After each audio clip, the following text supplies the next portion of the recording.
Okay, well, looks like everyone's here and I'm sure people will still be joining in, but my name's Natalie and I'm the General Manager for Women in Design and Construction Committee in Victoria. I'll be your host today. Welcome to the Impact of Passive Design workshop. It's going to be a great session, so let's get started. I'm going to begin with an acknowledgement of country.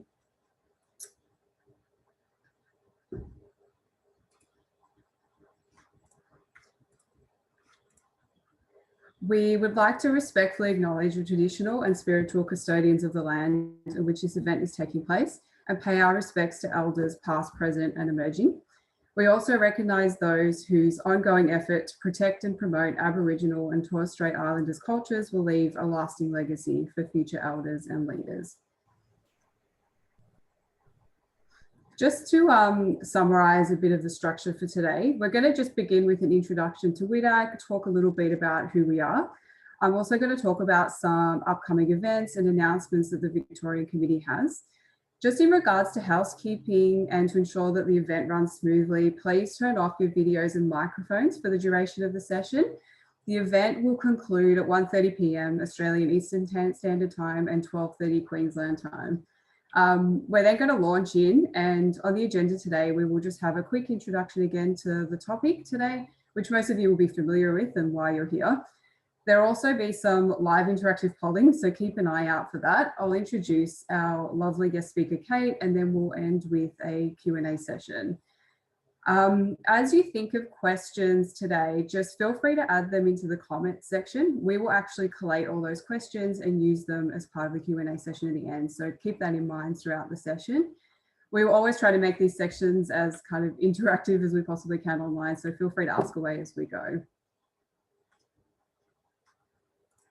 So a bit about WIDAC. Women in Design and Construction is an organisation that aims to support women within the construction industry by connecting them through networking, workshops and education events. Our focus is the 5 pillars as shown on your screen. We like to encourage networking and create opportunities to build friendships. Our events offer knowledge sharing opportunities as well as support and guidance through a sense of community and collaboration. We love to foster personal growth and development by offering lots of different programs, including mentoring and graduate pathways. We also offer mother care packages to support women in all stages of their careers. One of the great things we do and that I love personally about it is that we have a huge focus on recognition and celebrations by kind of sharing our success stories, because it's just really important to celebrate the small wins in life. So I'll just quickly talk about some upcoming events. With the end of the year fast approaching, this kind of means our Christmas event is coming up. So Silver Linings 2020 will be an opportunity to reflect on the positive learnings of this year. You also have the opportunity to speak if you're interested in speaking, and we'll also talk about your own experiences while getting to know our committee, because we'll have some presentations from our committee members as well. Should be fun, so stay tuned for ticket sales on that one. It will also be a digital event. WIDAC are also currently involved in the SODA Back to the Future student competition, which is currently ongoing. So if there's any students here today, check it out. It's a great opportunity to gain some experience in competition work. Ongoing, we have our mentor and mentee program offerings. This is something we've always provided and we pride ourselves on. So if you're interested in being a mentor or a mentee or just generally getting involved, please check out our website. As I mentioned previously, we have our mother's care packages, which we're still receiving applications for. So this is something you're interested in, head into our website and apply. A recent launch that we've had that wanted to let you guys know about is our industry job board. So this is our latest initiative available to our community, aiming to connect women into industry roles. So check out the board because there's always amazing opportunities there which may be of interest. And we'd also like to welcome Cara, who is our new member relations coordinator and has recently joined the community in Victoria. So we're excited to have Cara on board. We're going to kick off with some live polling questions. So you'll see 3 questions kind of pop up on your screen at the same time. I'll go through these now and we'll give everyone an opportunity to respond to those before moving on and discussing the results. So the first question is, how do you rate your understanding of passive house design? Beginner, intermediate, advanced, or passive house expert?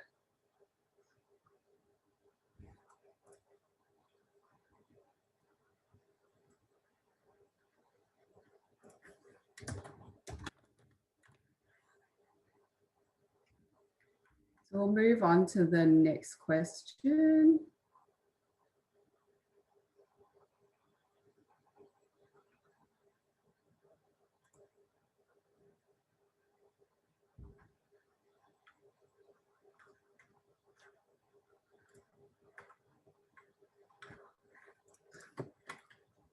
In your professional role, how do you rate your contribution to the sustainable environment on a scale of 1 to 5?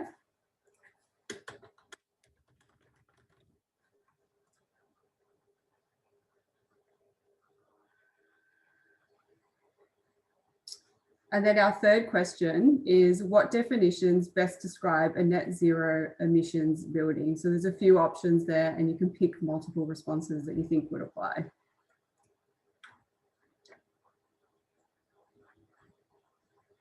So while everyone's responding to the poll, I'll just introduce today's session.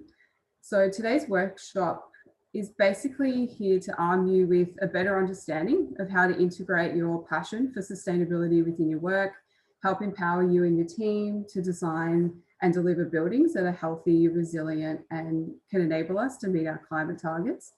We will also guide you through the basics of the Passive House Standard, sustainable design strategies, and the importance of achieving net zero carbon emissions globally. And Kate will go back to those questions and talk about the net zero carbon, but we'll also talk about this in relation to how passive design can kind of contribute to all of this. So there's a lot of content to get through today, which is really exciting.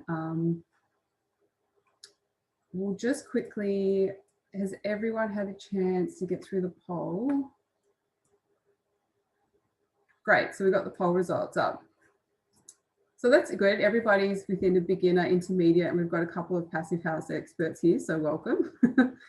In your professional role, how do you rate your contribution to a sustainable environment? It's good that everyone's sort of on the middle spectrum, so there's always going to be room for improvement, and I'm sure Kate can give you some tips today on how we can go about that.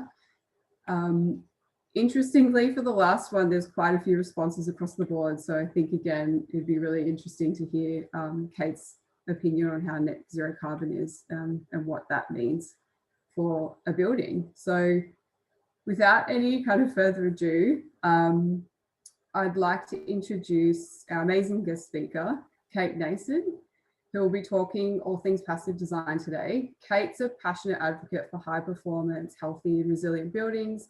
She's an architect, certified passive house designer, Green Star accredited professional, and board director at the Australian Passive House Association. So Kate has incredible knowledge and expertise in this sector that she's sharing with us today. So we're excited to have her here. So I'll now pass you on to Kate. Thank you. Thanks very much for having me. It's so lovely to be part of the WIDAC group. So hopefully this works. Yep, there we go. Oh, we're going to have a bit of a lag, but that's okay. So I'll be walking through, we'll try and make this as interactive as possible, and I've got some additional slides at the end to help answer any questions that I sort of preempt coming up, but I'll go through the overview of the Passive House Standard and how it can be used in your work, your everyday work, and how it integrates with the role of net zero buildings and zero carbon initiatives.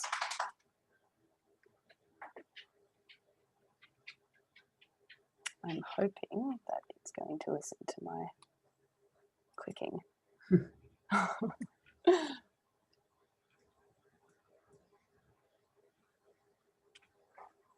Okay, it's a little bit laggy, but bear with me.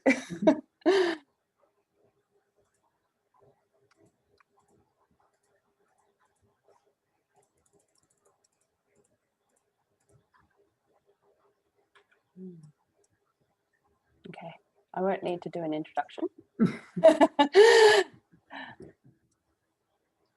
Okay, so at Atelier 10, so my role, I've stepped out of, I guess, mainstream architecture into a sustainability consulting role. So at Atelier 10, we really do focus on sort of the healthy building side, and as well as sort of optimizing them to be more energy efficient and basically better all round in terms of environmental performance. We do a lot of benchmarking and basically help architects and stakeholders to figure out what the best goals are for their building and how to achieve them. So it's all you know, very straightforward, but we are basically here to help support you create more sustainable buildings. It is a little bit slow with changing slides. Okay, and again, the Passive House Association is something that I'm quite passionate about being involved with. So our mission, again, is to help the construction industry and everything beyond it to yeah, basically achieve healthy, resilient, comfortable, low energy buildings. So it's not just houses, it's buildings as well. So the big picture that I guess I want to just start with, and I won't dwell on this slide because I think everyone has seen it, and yeah, we don't need to kind of go into why, but we're going to go into the how. So we basically need to achieve zero carbon by 2050 to avoid all of the disastrous outcomes of, you know, not achieving that. So the pathway that we need to look at, the building operations obviously takes up 28% of carbon in buildings, and the embodied energy also takes up 11%, and that's globally as well. So of all these sectors, the building industry is actually the one that we really need to focus on the most. We've got the biggest opportunities to curb some of that carbon. And obviously we need to look at the upfront carbon as well as the operational carbon, because the embodied carbon is something that we lock in at the beginning, and there might be some retrofitting of our buildings along the way, but essentially we need to also think about the efficiency of our buildings at the same time. Because if we don't, I guess the operational carbon could actually outweigh the embodied carbon, and then we'll end up with like a really yeah, sort of undesirable impact.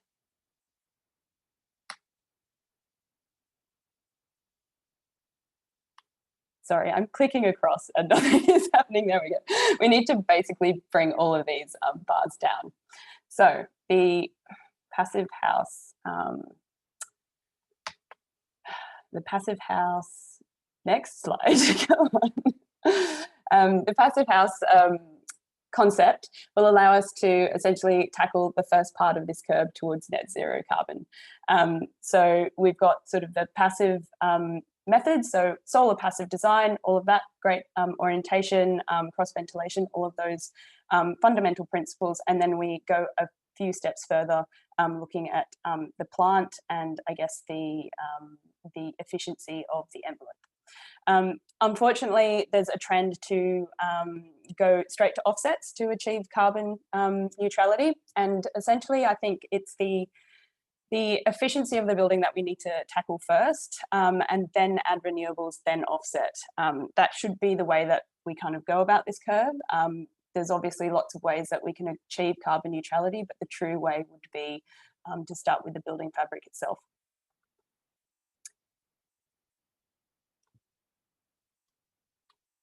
So an overview of the Passive House Standard. I'm hoping that I'll get through my slides because, okay. The overarching principles, I guess, is to create really healthy, efficient buildings first and foremost. It's a building health standard, which is a common misconception. It's not all about energy, but that's also a really big part of this standard as well. So it basically introduces a bunch of benchmarks and criteria that you have to meet. So it allows us to assess buildings basically on par. It doesn't matter what size, what scale of building and what use, they're all assessed on the same criteria. So maximizing occupant health and well-being whilst using as little energy as possible. So as I say, it, sorry, can you still see the screen share? Yeah, okay, great. It's popped back up. Okay, great. As I say, the Passive House Standard is basically, it's based on passive solar design, so orientation, cross ventilation, solar access during winter, shading in the summer. But we're adding these other sort of 5 principles on, so continuous insulation, mechanical ventilation, thermal bridge mitigation, air tightness, and also the windows and doors and all of the sort of operable elements need to meet that as well. So yeah, high performance components. So the criteria, we won't get too bogged down in this, but essentially you have to meet a heating and cooling demand benchmark. There's an air tightness benchmark as well. So we test that with blower door testing, and there's also a sort of frequency overheating criteria as well. And as I say, these are all set up to be, to allow you to design and assess a building based on the comfort, health and well-being aspects. So it's all about indoor environmental quality throughout the year, and being able to curve, basically, well, control the internal environment, even though the external temperature might be fluctuating. Yeah. So thermal bridge mitigation.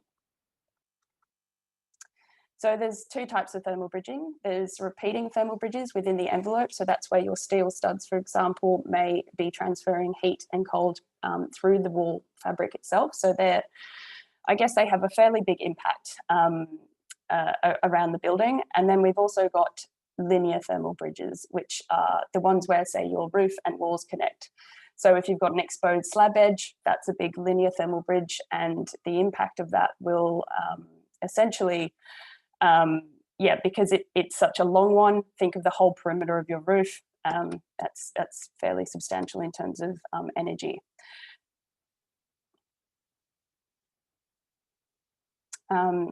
Yeah, so all the junctions around the building, perfect. So these thermal bridges, we need to think of them not just from an energy perspective, but also from a health perspective. If we have a thermal bridge in the building, we'll have risk of condensation, sort of like a can of Coke if you have a cold surface meeting a warm body of air. So if you've got your heating on in winter, you will be getting condensation inside your walls. And essentially to mitigate that, you either need to put a bit of insulation around the outside, or you use a different material such as timber. That will definitely help reduce that risk. And condensation is bad because it increases the chance of mold growth. So things such as asthma and any respiratory skin issues can really be aggravated by this, by condensation in our buildings. The next principle is air tightness, and this is often one of those principles that is gets a bad rap because people think that the building will be so airtight that you won't be able to breathe. That is not the case. We want our building to be airtight so we're not losing heat through the air. So if you think of a cold draft coming through underneath your door, we cannot have that if we want to meet our energy targets. So essentially sealing the building up is the only way that we can do that. It doesn't mean you can't open your windows and doors. You most certainly can. I guess the idea is that you would open them in pleasant conditions. So I like to also add in here that the air tightness is often created through a clever I guess, management of vapor. So think of a Gore-Tex jacket rather than a plastic bag. If you go for a run in a plastic bag, you're going to get pretty gross inside. But if, you know, a Gore-Tex jacket will allow you to essentially get rid of the moisture, but remain watertight and often airproof as well. So they're called intelligent membranes. So yes, vapor control. So this is a typical wall build-up. You might have the air tightness on the inside with the service cavity so that you don't have picture hooks and whatnot going through it. And then on the outside, you will also have your building wrap, which is vapor permeable. So think of the internal wrap as this magical thing that is airtight and vapor permeable, and it allows moisture to come in and out of the building envelope. So air tightness, again, the other benefits are drafts control. It allows you to keep things such as smoke outdoors rather than indoors. It's amazing for acoustic separation. So if you know, we all have to deal with these sort of inner urban environments now. We're not all privy to having a lovely house in a field. We might have a train line next to us or a busy road, and we really do need to start keeping that external environment outside and yeah, I guess giving ourselves the resilience to live comfortably within our buildings. The ventilation system is another really key aspect, and if you're going to create airtight buildings, ventilation is really, really key. The building code is definitely going this way. We're starting to see air tightness testing being conducted on commercial buildings. The residential sector will catch up. It's just a matter of time. Again, it's all about indoor air quality. So natural ventilation should be default. You should always be able to have cross ventilation, but it should also be backed up by this more resilient way of ventilating a building, which we like to call it the heat recovery ventilation system. Now, heat recovery isn't necessary in all climates, but definitely in Melbourne it is. It allows you to pull fresh air into the building whilst recovering the heat of the outgoing air. So you're constantly getting an air change rate, but you're not bringing in freezing cold air, essentially. We have a sort of a summer and a winter mode, so it allows you to bypass that heat recovery function when it's hot outside as well. So it's actually a really simple machine. It's essentially a fan. It's ducted out from your bathrooms and kitchen areas, and you're supplying into your living areas. So as I say, it's a constant air change rate.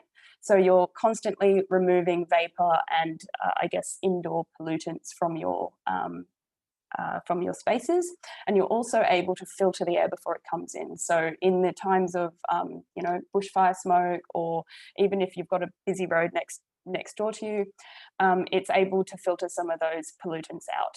And obviously you can install higher grade filters for particular events. So the respiratory health issues that we're all sort of very aware of at the moment is another really key aspect of this, this method.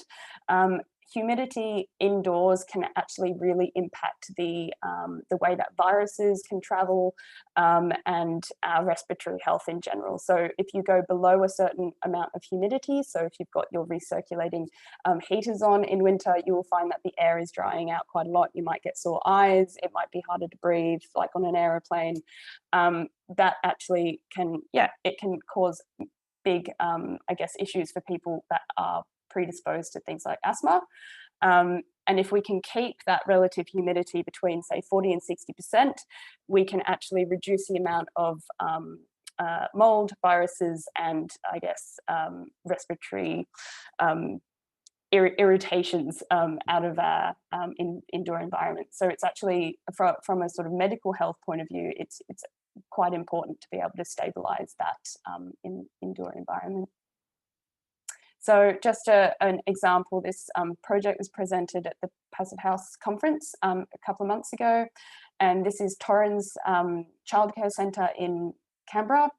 Canberra was, in this particular week, had the worst air quality in the world, as you can see. And this is a picture of the owner's family who took refuge in the building itself during the bushfire time. And yeah, you can see everyone's pretty happy inside, even though it was pretty horrific outside. They said they just literally couldn't breathe. So yeah, just a justification of why you want one of these mechanisms. So the quality assurance process is really important in Passive House as well. As I say, there's an air tightness test, and this really does put your building construction quality to the test. You cannot escape the blower door test. Essentially, if there is a small crack, you will know about it. And we're trying to get down to 0.6 air changes at 50 pascals, which is sort of like a strong wind blowing against the wind, against the envelope. Essentially depressurizing and pressurizing to see what air movement comes in and out of the envelope. Average buildings in Australia for houses are about 10 to 15 air changes an hour, which you can, yeah, it's a pretty substantial drop in leakiness. So certification at the end of the day means peace of mind. You know what you're getting, you know what you're paying for. So the Passive House standard is actually being applied all over the world in all different climates. So I'll just quickly go through some examples. This is in Shanghai, so super humid and pretty cold. This project my director actually worked on, the first hotel building in that part of the world. Another hot and humid climate would be Kinshasa, the Democratic Republic of Congo. This is the Belgium embassy, and this was completed last year by A2M Architects. Definitely look them up. They have in-house energy modelers as part of their architectural team. Pretty cool. That's where we all want to get to, really. So the physics behind it works the same in cold and hot climates. Think of your fridge, it's well sealed, it's well insulated, and it has a really efficient heat pump cooling. So essentially we need our buildings to do this with obviously the added ventilation. Some really great examples of passive house schools in the UK. Archetype, another brilliant architect I totally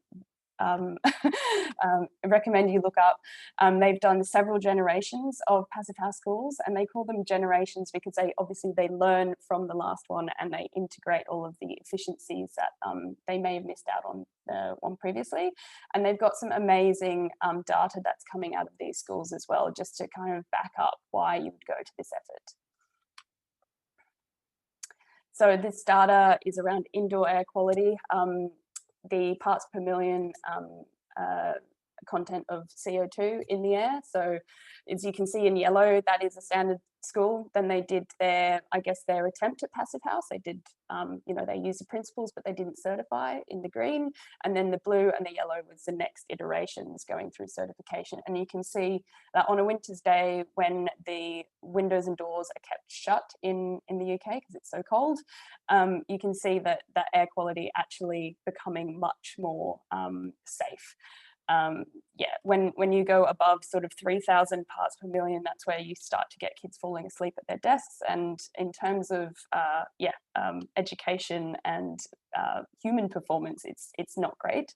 So it's quite interesting to see how the rigor of passive house and just going through that certification process can actually ensure that you are going to have that performance as an as-built building as well. So some more examples more locally. If you're in Sydney, you can go and stay in this building. This is a short-term sort of service department called the Fern in Redfern. I've stayed there. It's beautiful. You go inside and you can't hear the trains, you can't hear the planes, although you probably can't at the moment anyway. And it's just, it's like a little oasis in the middle of a really busy part of the city. And then we've got some really fantastic examples down here in Melbourne. I was part of the team that delivered Gillies Hall. So while I was at JCB Architects, so that's the building top left. And then they also have a retrofit building on the top right. TED, the Teaching and Education and Design building, I believe, down the bottom left. That one was recently certified, and they also have the Chancellery building on the bottom right, that was targeting certification as well. So some amazing architects involved in these: JCB, Grimshaw and ARM. All just sinking their teeth into this and giving it a go, and some fantastic outcomes. I mean, like, you wouldn't know that these were passive house buildings. They definitely break all of the conventional molds. And it's all part of Monash's 2030 net zero plan. So the post-occupancy data now, I have to credit JCB and ACOM for this. They've been studying the Gillies Hall project for the last year, and you can see that it's in the blue, you can see the temperatures are very, very stable, even though the outside ones in green are all over the shop. Now, there was a drop in April, and they found out that that was because a student left their window open in the middle of winter. So, sorry, not the middle of winter, but on a cold day in April. So I guess these fluctuations, they can help us, I guess, design better systems into the building to prevent that from happening. And at the scale of the city, now this is what I'm really excited about, looking to Vancouver, and I'd like to mention Brussels as well, and New York, which I'll get to in a moment. But essentially, these cities are using the Passive House Standard to help deliver on their net zero emissions goals by 2030. Really, really ambitious goals. And you know, how do you actually get it to work? On our level, where we are, you know, the people working on these buildings and we're delivering these buildings, what does that mean for us? How are we going to help our policymakers achieve their targets? And this is exactly why they've chosen the Passive House Standard, because it's a packaged up set of criteria. As you know, an architect or an ESD consultant or a contractor, you can pick this up and know what you're dealing with. And it gives you all of the, I guess, benchmarks that you need to make. And there's a verification process, so council can come back and see whether you've actually delivered what you promised. So the way that Vancouver is encouraging, they are encouraging, not it's not regulated yet, but they are incentivizing developers to target the Passive House Standard by offering them things like extra floor area. Now, the council doesn't have to give you any money to do that, but the risk is taken off the developer. You know, these are new processes. There's always a bit of risk involved when you take on new construction methodologies, essentially. And it means that they can actually earn some money out of this as well. So now 20%, and this was an old figure from last year, 20% of all their new developments are targeting Passive House, which is really phenomenal, I think. And I went on a research trip there last year, and it's so amazing to see what's happening. Now, this one, I'd like to just touch on New York as well. I mean, the US has been in the news quite a lot recently, but I'd like to say what a fantastic job they're doing as well in this space. So they brought out the Climate Mobilization Act last year, and obviously buildings form a huge part of that building of that citywide policy. So they're looking to curb 80% of their carbon emissions by 2050, and they've brought in a kind of a retrofit plan for their existing buildings, because, you know, there's not a lot of room for any new buildings in that city, so they have to tackle their existing ones. And it's a really rigorous policy. Essentially, it means that by 2024, we are going, they are going to have to have achieved a certain emissions reduction on each of their buildings that are above 25,000 square feet. And it can mean that by 2030 that they are looking at a $1.3 million bill every single year if they don't meet those new targets that are being set. And it's a percentage curb on their existing energy use. So each building has its own sort of record, energy record, and they base it on that. So it is fair, and it's not that one building will have to meet the same target as another, but there's a way that they are benchmarking this and creating, a really rigorous policy. And obviously 2024 is not that far away. So these buildings are going to need to start their retrofit program today. So they have, they've brought out a local law 97, which helps, I guess, carve the pathway to meet those reductions. And there's some really interesting sort of integration of the Passive House Standard into those policies, because there's a retrofit program as part of the Passive House benefit, they call it. So it's a retrofit standard. So it's slightly less stringent on some of the things such as air tightness, but it still means that you can curb a lot of operational energy off your buildings. So yeah, essentially we need to look at operational carbon and embodied carbon and figure out the best way forwards. I think there's some really awesome opportunities for us to do retrofitting in our own country. There's been, you know, obviously a huge budget created for social housing. I mean, deep retrofitting is arguably the best way to go, because we're not generating, we're not using more carbon, we're not knocking buildings down and then having to rebuild them. Use the carbon that's already locked into the structure and retrofit them. That is arguably the best way to go. And I think buildings such as these, they are standardized. We can basically create a standardized retrofit program for them. It would be easy to roll out. There are so many buildings that are all the same. Other retrofits should be schools, should be hospitals, you know, any building that I guess has to increase its resilience and has vulnerable people occupying it. So just to close out, I think zero carbon buildings, you know, we need to build them on the strong foundations, emission reduction, energy efficiency, indoor environmental quality control. And yeah, we need to really start pushing innovation and industry transformation through these ideas. And not forgetting about the embodied energy, the renewable energy, water, sustainable transport, and all of those things. So I guess the Passive House Standard does those top four points really, really well. But it's the integration of all the other sustainability initiatives that we need to capture as well. So I think that's my last slide. Yes, if you would like to know more, the Passive House Association is a really great place to start.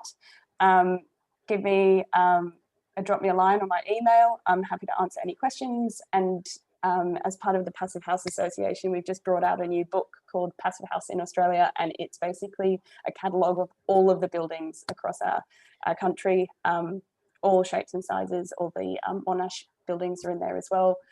It's a great resource and has a really good explanation at the beginning as well for further reading. Well, thank you, Kate. That's a lot of content and really awesome. But we have had some questions come through, so this is great. We've got some time to actually have more discussion.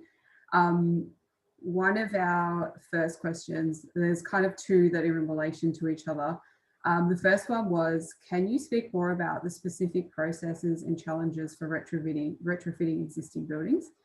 And then further to that, from Marilyn, she would be interested to know how applicable the pH standard would be to retrofitting existing homes. There's a lot of existing housing stock from the 60s and 70s, which people are currently buying and looking at renovating. So that's kind of a bit of a broader question, which would be great to get into. Yeah, definitely. And I think it's always challenging when you're retrofitting a building, because you don't always know what you're in for. I mean, whenever we work on existing buildings, especially heritage listed buildings, there's just a lot of unknown parameters that we're dealing with. So I guess probably the easiest way to get yourself up to speed with, say, the Passive House Standard is to do a new building. That's probably the easiest way. But agreed, there's a lot of housing stock that needs to be retrofitted. And there's, as I say, there's a like a retrofit plan that you can create. So I didn't go into the PHPP at all, which is the tool that you use for Passive House compliance, and it's actually a design tool. So you can plug in a lot of different options to see, you know, if I did this stud with this insulation, this thickness, like what would my holistic energy performance be? Am I hitting those comfort benchmarks? So essentially the tool can be used with variants. So you can plug in your existing building and you can figure out which performance, I guess, which element of the building would give you the best performance for the least amount of money. So you could test a different insulation, you could test a different roof structure, you could test a different ventilation or different window performance, for example. And obviously, if you've got the cost information for these things per square meter, you can get a pretty good feel for the feasibility of each one of those retrofit measures against the performance output, which I think is kind of missing at the moment. We kind of, we know that windows are probably a good place to start, but what about mitigating the thermal bridges in the walls? Is it worth to literally reclad the building or rip the interiors out and reclad the inside? What is going to be the most logical thing to do? And I think if we can use a tool to help us figure that out, that's a good place to start. So yeah, there's no blanket rule. This is what you should do for this building type. It's how much money do you have to spend? What makes sense to do when as well? Like maybe replacing the windows is the easiest first port of call, but maybe it would make sense because you'd have to replaster, etc. Maybe it would make sense to do the insulation at the same time, but you could leave something else till a later time and create like a retrofit program over, say, a 10-year period. So yeah, there's it depends on all of these other aspects that you're dealing with. Yeah, I mean, it sounds like creating a type of program to be Yeah. able to set those stages up to be able to retrofit those buildings, because it's a huge task, but it's an important one. Yeah, definitely. I mean, I've got a few slides. I don't know whether I've actually got control or whether someone else has been flicking, which has been really helpful, by the way. But yeah, I've done a study, and I've got another sort of a presentation. Look, there's probably 5 hours worth of content in this this package that I've put together. But essentially, I've done a study to see what performance uplift you'll get from different, I guess, initiatives. And different processes and different design, designs for walls, or, you know, if you use CLT versus concrete, these kind of things.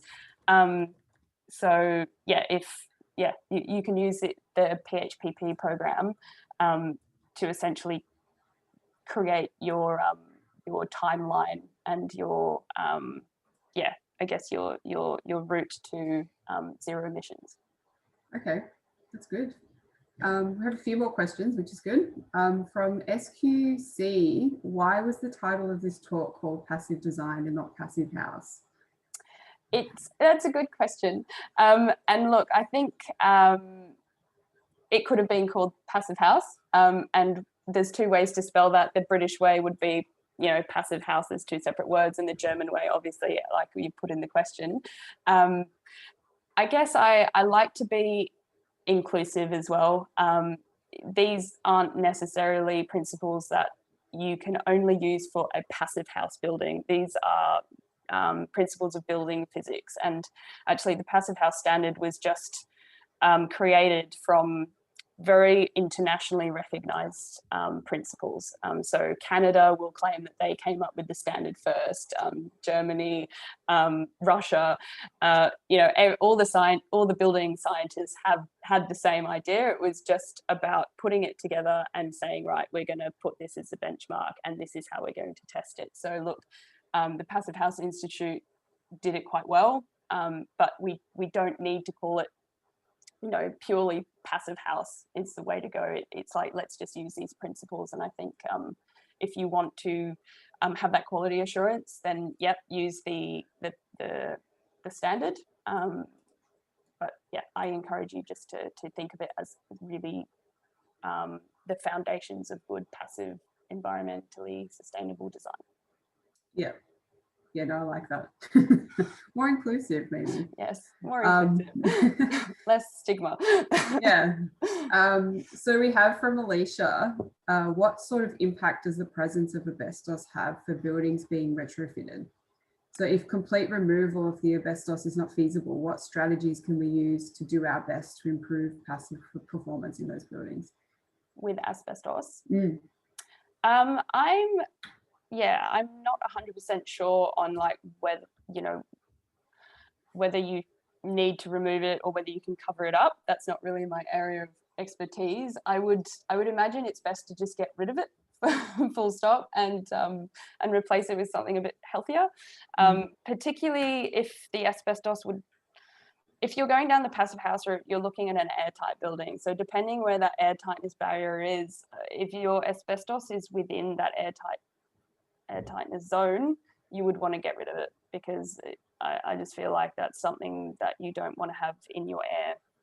If it's outside, maybe it's depending on all the other health regulations, maybe it's okay to leave it.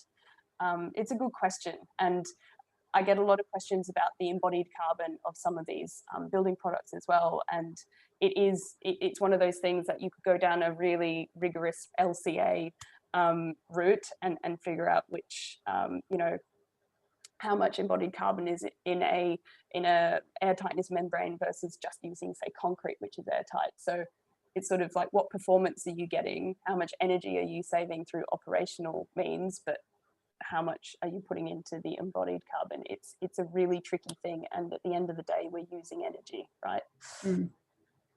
Yeah, have to use energy regardless, but Yes. how are we using it, and long-term offsets. Yeah. So another question, as compared to standard building design, what is the cost uptake on designing and building a residence with passive design? This is also a really good question, and one that comes up all the time. So I do actually have a slide which has a picture of Gillies Hall and some, yeah, that's the one. Yeah. You get through the flicking. Thank you. So whoever's controlling it's really handy. So yeah, so here I have to credit this to JCB as well. So here you can see, this is a large building, 6,500 square meters. So obviously scale of building will matter, the design of the building. If you're taking a standard design and just trying to make it passive house, that's probably going to be your most expensive route ever. If you start at the beginning with, as I say, the PHPP tool, which can help you figure out where to, you know, how big your glazing could be, whereabouts, you know, you should put it, how to shade it, all of those things will actually contribute to a really like efficient design in terms of cost as well. But I think one aspect is to consider, say, the HRV, the heat recovery machine. That seems like an extra over, right? It's something that we don't normally put in our buildings. Air tightness is something we don't normally put in our buildings. So these are, I guess, extra items. But when we look at, say, the size of the air conditioning unit that we would normally have to put in a building to keep it comfortable in summer and winter, we can actually reduce that, I guess, the cooling and heating loads quite a lot. So you could get away with like a small you know, 2.5 kilowatt system for an entire house, rather than having to go up with multiple AC units on a, you know, multi-head yeah, kind of distribution system. So I guess, you know, in large buildings, the HVAC systems will come down in size as well. This building didn't actually put in any cooling. I guess in a warmer climate, it would be highly recommended, because obviously you're kind of trapping heat inside otherwise. And it's easy to heat a building from just being in it yourself, like humans generate heat, so does cooking and showering and all of those things. But to get rid of the heat, I guess, just when your building is completely sealed up, that's going to be more challenging. So I guess, long story short, you can start to push and pull your budget from one line item to the next, because you're kind of reducing your cooling size, but you're like increasing, you know, the budget in a different area. I guess a lot of these things are also, how do you put a monetary value on good air quality? I mean, it's sort of an experience thing, or good acoustics as well. I guess you're going to have a better quality building by the end, and you're going to know how that building performs as well, so you can start budgeting your sort of life cycle costing into it. So how long will it take to pay it back based on the performance of the building? So yes, windows, doors, those elements, glazed elements, are going to be more expensive than what's on the market at the moment. But remember, we're comparing a baseline of NatHERS 6 stars, for example, for a house, and passive house, which I've got a whole nother talk on NatHERS versus PHPP, but essentially you're not comparing the same things, and our baseline is much lower, say, than in Germany, where it's very much on par with passive house. So the cost uplift is minimal, like negligible. Yeah. Sounds like we could do a whole talk on that, so maybe next time. Yes, I'd love to do that. Yeah, but so we have a few more questions that flying in, which is great.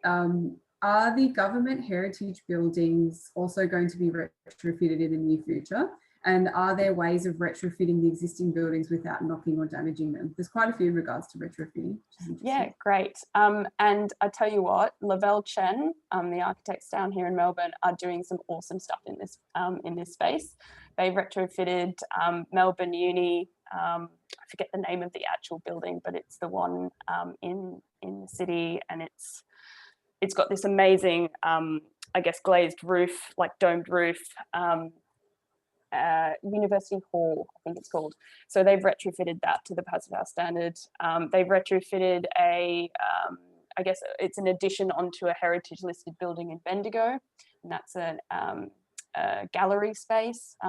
Again, another really beautiful building that deals with a really precious existing fabric as well, and probably a lot of, you know, you cannot touch this area rules, and they've managed to come up with a really amazing, I guess, system to deal with that. Again, using the NFIT standard. So yeah, I'm going to say we should be retrofitting all buildings, and there most definitely is a way that we can preserve our heritage and you know, architectural delight of the existing building.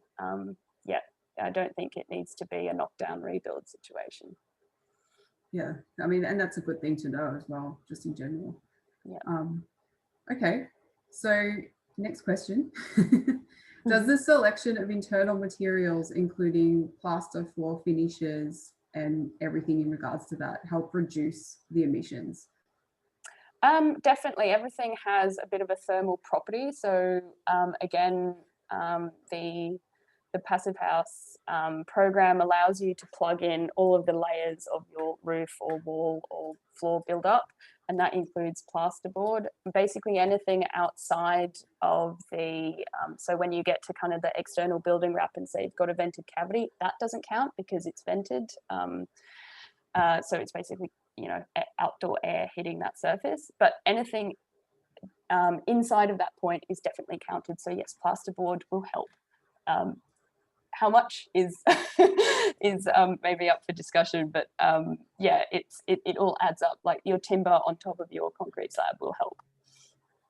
Yeah, everything counts, I guess, in that Yep. regard. Yep. And the order you put them in, and for example, you could have steel studs with a steel top hat for your cladding system. If you have those two elements sort of side by side, like parallel touching, that's a huge thermal bridge right down that element of the wall. But if you say put them at perpendicular angles, you're minimizing the thermal bridge, even though you're using the same material, the same thickness, the same everything. You've just changed the composition of the wall slightly, and you've only got point thermal bridges through your wall. So that will significantly improve the overall U value. So that's something that our current code, I don't think, takes into consideration very well, but it can make a big, big difference. Yeah, it's good to know. This is a really good question, but based on the poll earlier, can I hear Kate's opinion on the definition of net zero building? Missed the definition. Good one. Yes, so it was a bit sneaky. We put this together, I guess, not to trick people, but to show that it's actually a combination of all of them. The third one, which is quite interesting, and maybe it was a tricky question, a building that generates as much power as it uses via on-site renewables. Now, I would say yes, if it can generate as much energy as it uses on site, it is most definitely, you know, it could be classed as a net zero building in an operational sense. But it is actually quite difficult to get a building to meet its energy demands via on-site renewables. I mean, unless it's a single story building with a lot of roof area, it is quite difficult, especially on high-rise buildings where you've got lots of levels and a small roof area. So I guess it also depends on the amount of energy being used in the building to begin with. So that's where the energy efficiency part comes in. And if you can't meet that demand, looking at a power purchase agreement with green power rather than, you know, say in Victoria, it's a very, very dirty grid. It's all coal, thermal coal. So having a green energy for renewable offsite energy is a way to go as well. So I guess it's a combination of all of them. You know, if you can't use just one, then look at all four options. Yeah. We probably have time for one more question because we are fast approaching 1:30, but we have a question from Stephen H, which is, what typical note should be included in architectural drawings and specification documents? Which is quite interesting. A particular note in the specifications. I'm just going to take a stab at this one. After working on a few, I guess, small scale passive house buildings as well, where I was the only architect on it and working at a design and construct company called Archit. So we were architects and builders, and it was all prefab building systems. The one thing on the specification, which was always really important, was sort of whose responsibility the air tightness is. It's the responsibility of whoever draws the detail, but also the person who builds it. So getting that that into the contract, and I guess having a clause of how it could be rectified if it isn't achieved. But being really, really precise with the specification of the air tightness membrane, how it's taped, yeah, all of those things. I think the envelope itself, the specification has to be just absolutely nailed before it even leaves the drawing board. Don't wait till you're on site to, I guess, find a better solution, or if it's a DNC contract and you're giving it to a builder who might, you know, provide input, you're on site, it's sort of too late. So the early contract engagement process for larger buildings is actually fantastic, because that's where you can have the input from the builder to make sure that that particular product is obtainable in Australia, that it is buildable in that sequence, and yeah, and that it's actually I guess buildable and achievable just in general, and who is going to take responsibility when. So yeah, I guess there's a lot of other specifications that you need to think of too, but that's probably one of the most onerous ones, because you can check it. Most important one then. Yeah. One you can manage. Yeah. No, that's awesome. Actually, we had one question come through, which I'd love to ask you, because this is a really good one. In the Melbourne context, can you suggest some high-level selling points and resources we could use in negotiations with developers in regards to balancing cost objectives with achieving high-quality materials, details, and passive design? Right. That's a big question. It's a big question. What was the beginning of the question? In the Melbourne context, can you suggest some high-level selling points and resources we could use in negotiations with developers? Okay, so as in to get Passive House on the table to begin with? Yes. Yeah. How can we do it? It's a really good one. We have if you go on the Passive House Australia website, we have a brochure that we put together, which was based on the Canadian one, and it's got all of the benefits, right? Unfortunately, there hasn't been a lot of buildings built and sold to the Passive House standards. So the thing on like, you know, the value add in terms of resale is going to be a bit tricky, but it's definitely, I feel like developers are really waking up to the whole net zero thing. For example, Mirvac have, you know, their sustainability targets, you know, and they need to figure out how to deliver on them, and the same for all developers, I guess. They're all being pressured to have, you know, actual targets, and I guess if we can put it on the table to show what performance uplift we could be looking at as an operational performance, that might help sell the point, because it can help them achieve their, you know, their high level targets.